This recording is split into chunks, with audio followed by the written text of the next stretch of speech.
চোখে মুখে পানি দিয়ে অনেকটাই ভালো লাগছে, অনেকটা ফ্রেশ লাগছে। চোখটা কেমন জানি গরম হয়ে গেছিল। গরম হবেই না কেন? অনেকক্ষণ ধরে এত কাজ করলে শরীরের টেম্পারেচার একটু না তো একটু বেড়েই যায়। আমারও তাই বেড়ে গিয়েছিল। আর এখন বেলাটা একটু চড়া হওয়া শুরু করেছে। চড়া হওয়ার কারণে তাপমাত্রা অল্পতেই বেড়ে যায়। ঠান্ডা পানি দিয়ে মুখটা ধুয়ে অনেকটাই আরাম পাচ্ছি। এতটাই আরাম পাচ্ছি, কলিজায় একটু মনে হয় বাতাস, ঠান্ডা বাতাস এসেছে। আর একটু ঠান্ডা পানি খেতে খুবই আরাম লাগছে। এতটাই আরাম লাগছে, অনেকক্ষণ পানি খায়নি মনে হচ্ছে। দিনের শুরুতে এমনই করে একটু একটু করে কাজ করছি আর নিজেকে ব্যস্ত রাখছি। ব্যস্ত রাখতে হলে অবশ্যই কাজ করতে হবে। আর কাজটা করলে হয় কি, মনের ভিতর টক্সিক জিনিসটা আর কাজ করে না। একঘেয়েমি ভাবটা একেবারেই চলে যায়। একঘেয়েমি ভাবটা দূর করার জন্য অবশ্যই নিজেকে ব্যস্ত রাখার জন্য আমি টুকটুক করে এই সেই অনেকগুলো কাজ করে থাকি। টুনি আজকে আমার অনেক আরাম করে ঘুমিয়েছে আর আমি আমার ব্লগিং ভিডিওটা স্টার্ট করে দিয়েছি। হ্যালো এভরিওয়ান, টপ্পু কবি চ্যানেল থেকে সবাইকে সুস্বাগতম এবং ভালোবাসা দিয়ে আজকে আমি ছোট ব্লগ শুরু করলাম। আমার রোজ আজকে প্রাইভেট থেকে চলে আসছে। আমি অনেকটাই আনরেডি ছিলাম, ওকে দেখে অনেকটা ভালো লাগছে। আজকে একটু আগেই চলে আসছে। সেই বলছে ওর ক্লিপটা নাকি রেখে দিয়েছে, পরক্ষণে দেখে যে ওর ব্যাগে ক্লিপটা আগে থেকেই আছে। তার মানে আমি যাওয়ার পূর্বে ওর মাথায় সামনের দিকে একটা ক্লিপ দিয়েছিলাম। এটা যত্ন করে আগলে রাখলে অবশ্যই অনেক সুন্দর দেখায়। এর আগে অনেকটা লম্বা ছিল, আমি ওটা ছোট করে সাইজ করে দিয়েছি। বোনের জন্য অনেক আদর করে চকলেট নিয়ে আসছে। খুবই ভালো, বোনকে এত আদর করে। এখন আমার সবগুলো কাজ গোছানোর পালা। টুকটুকি অনেকটাই ঘুমিয়েছে, অনেকক্ষণ হয়েছে। ওর ঘুমানোর সময়টাতে আমি আমার ঘরের কাজগুলো খুব যত্ন করে সেরে ফেলি। কাজ করতে অবশ্যই একটা সময়ের মেনটেনের ব্যাপার হয়, কেননা ওই থাকলে একটু এলোমেলো হয়ে যায় কাজগুলো গোছাতে। দুপুরে খাওয়ার পর আমার টুকটুকি অনেকটাই এলোমেলো করে এদিক সেদিক ছড়িয়ে ছিটিয়ে ফেলে রাখে। এগুলো আমার সুন্দর করে গুছিয়ে রাখতে হয়, তা না হলে অনেকগুলো পাখি এসে এখানে ওদের সযত্নে পটিগুলো রেখে দিয়ে চলে যায়। আর এলোমেলো থাকলে দেখতেও বা কেমন লাগে। টুকটুকি ঘুম থেকে উঠলেই সারা ঘর হেঁটে হেঁটে ঘুরবে আর খেলবে। এর থেকে শান্তি আর কি আছে? আর পরিষ্কার জায়গায় খেললে আমারই ভালো লাগে। তাই যত্নের সহিত সবগুলো কাজ আমি করে নিচ্ছি, আর যাতে একটাও ময়লা না থাকে সেভাবে অবশ্যই খেয়াল তো রাখছিই। হচ্ছে আমার ছোট্ট বেলকনি আর বারান্দা, উঠান, যেটাই হোক সব মিলিয়ে একটা ঘরের সামনের অংশ। এগুলো দেখতে এলোমেলো থাকলে খুবই ভালো লাগে না। এর কাছে ঝাড়ু থাকলেই আমি ঝটকন সবসময় পরিষ্কার থাকার চেষ্টা করি। আজকে সকালে সবগুলো কাপড় রোদ্রে দিয়েছিলাম, এখন অনেকটাই ঝনঝনা হয়ে গেছে। আর এগুলো হচ্ছে আমি এখন ঘরে তুলবো। বেলা থাকতেই কাপড়গুলো তুলে ফেললে হয় কি, একটা কাপড়ের সুন্দর স্মেল থাকে, যেগুলো স্মেল নিতে খুবই ভালো লাগে আর স্বাস্থ্যকর মনে হয় আমার কাছে। কাপড়গুলো অনেক সুন্দর মচমচে থাকে, এত মচমচে থাকে সুঘ্রাণ বের হয়। আমি কি করি, সময় পেলেই আমার ব্যবহৃত যতগুলো কাপড় আছে সবগুলো ভালো রোদ থাকলে দেওয়ার চেষ্টা করি। ঘরের মধ্যে অন্যরকম স্মেলও থাকে না আর কাপড়ের সুঘ্রাণ সব দিকে ছড়িয়ে পড়ে। একটি করে সবগুলো কাপড় আমি তুলে নিচ্ছি আর এগুলো হচ্ছে একত্র করে যখন আমি ফ্রি সময় পাবো তখন বসে বসে এগুলো এক গাদা করে ভাঁজ করব। দুপুরে গোসল করার পর কিছুটা ভিজা কাপড় ছিল, যেগুলো এখন উঠানো যাবে না, ওগুলো থেকেই যাবে। আর আজকে তো শুকাবেই না, কালকে অবশ্যই আবার রোদ্রে দিতে হবে।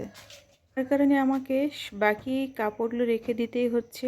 আর চটপট করে যেগুলো শুকিয়েছে সেগুলো আমি সযত্নে ঘরে তুলবো। এখন ঘরে তোলার কথা বললে তো ঘরটা সামনেই আছে, রুমের ভিতর নিয়ে আসবো আর এগুলো গুছিয়ে গুছিয়ে রেখে দেবো। বাচ্চা দুটো একসাথে থাকলে ওরা নিজেদের মতো করে খেলাধুলা করে, খুবই ভালো লাগে। দুজনের সময়টা একান্তই ওদের, ওরা খুব মিলেমিশে এটা খায় ওটা খায়, খেলাধুলা করে। আর খেলাধুলা করতে গিয়ে খুবই ভালো শেয়ারিং করে। আমি এখন রেখে দিলাম, আর একটু পরে সবগুলো কাজ করার পরে এগুলো আস্তে আস্তে সুন্দর করে ভাঁজ করব। পিঙ্ক কালারের বালতির অনেক বয়স হয়ে গেছে। বালতির কালারটা আর সাইজটা আমার এতটাই পছন্দ, আমি অনেক যত্ন করি আর অনেক বছর ব্যবহার করছিও। একটা জিনিস কিনতে গিয়ে এটা আমি ফ্রি পেয়েছিলাম আর এতটাই আমার পছন্দ হয়েছিল, আমি অনেক আদর যত্ন করে লালন করে এত বছর ব্যবহার করছি। আমি বালতিতে পানি নিয়েছিলাম। বাহিরে আমার প্রিয় দুটো গাছ আছে, এই দুটো গাছে আমি প্রতিদিন বিকেলে পানি দিই, না হয় রোজ প্রতিদিন পানি দিয়ে থাকে।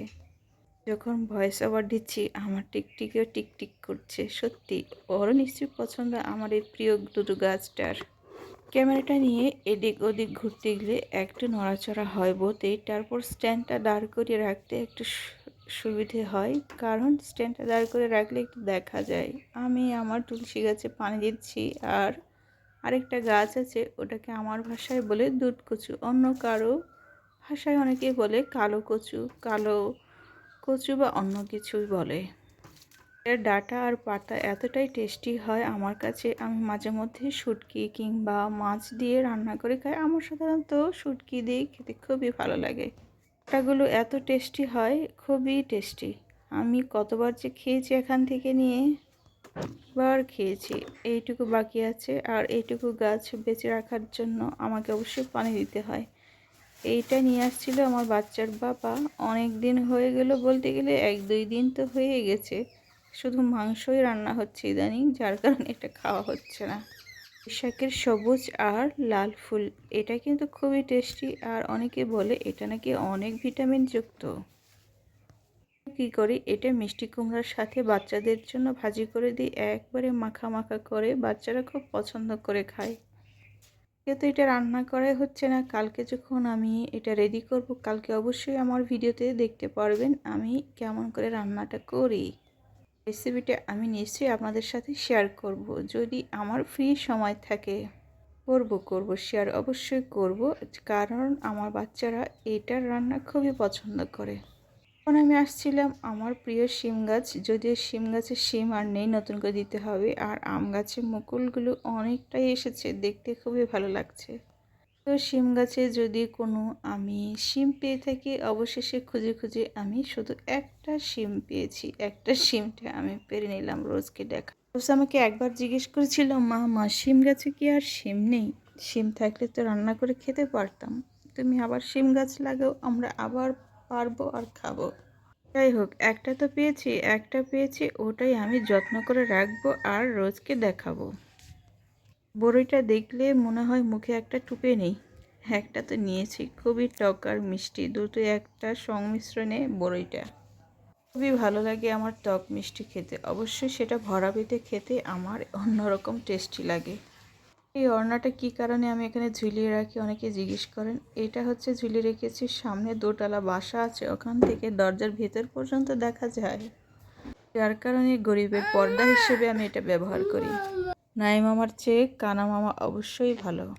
তো মানুষের মুখে মুখে কথা, এখনও আমারও কথা একই সমান।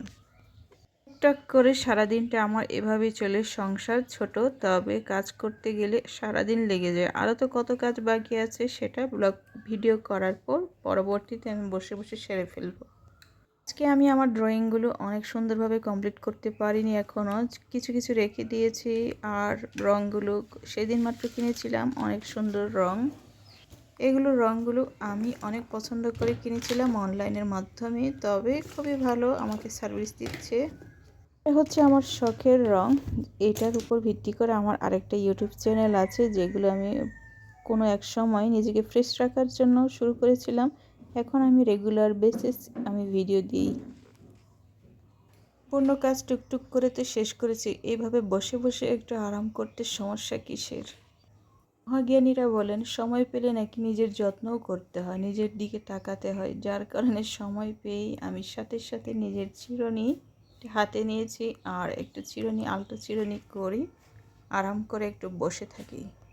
বসে থাকার সময় আর কই হলো, ওই যে আমার ড্রয়িংটা আছে, ড্রয়িং আমি করব যখন আমি সব শেষ করে ভিডিও আপলোড দেওয়া শেষ করব তখন।